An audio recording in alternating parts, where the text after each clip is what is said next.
La recherche des grands leaders, voilà le but.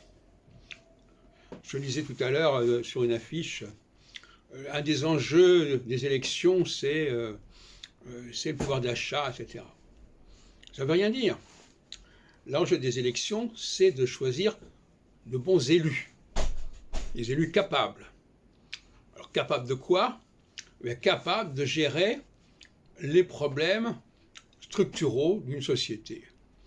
Soit en ayant un don particulier pour rassembler, pour organiser, pour animer des groupes assez divers, soit, et alternativement et successivement, en étant capable de repenser les doctrines, de repenser les savoirs, de repenser les traditions, pour qu'on puisse proposer quelque chose de neuf pour tout le monde, et qui ne soit pas une ressucée de ce qui est déjà là.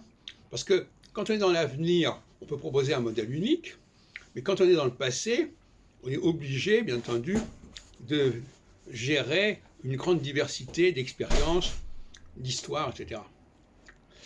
Alors, il faut toujours se demander, quand on a affaire à un groupe, quels sont les leaders disponibles et de quoi ils sont capables.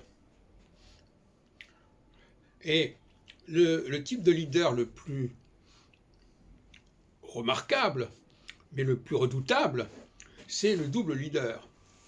C'est-à-dire celui qui est à la fois capable de s'imposer intellectuellement par ses écritures, par ses textes, par ses publications, et celui qui est capable de réunir autour de lui régulièrement des colloques, des tables rondes,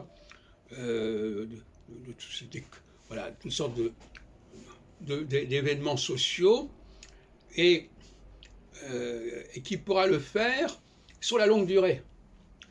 Parce que un leader qui n'arrive à faire certaines choses que ponctuellement, ça pose un problème. Tout ce qui est ponctuel est problématique, en fait. Quelqu'un qui réussit ponctuellement ceci ou ponctuellement cela, peut se dire qu'il y a eu des circonstances particulières qui ont permis, ne serait-ce que parce qu'il a pu être aidé par celui-ci ou par celui-là. Ce n'est que dans la longue durée, sur des décennies, que l'on peut voir les choses.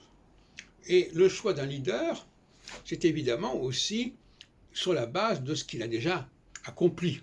Alors il y a deux solutions. Soit il a déjà accompli un certain nombre de choses, comme quand on élit, par exemple, je ne sais pas, un professeur à la fac, ou bien, alors là il y a des dossiers, on peut voir peut-être ce dont il est capable, ou bien il s'agit d'une personnalité qui a un certain charisme, et même quand elle est très jeune, on se rend compte qu'il a un potentiel avec lui, en lui, qui devrait lui permettre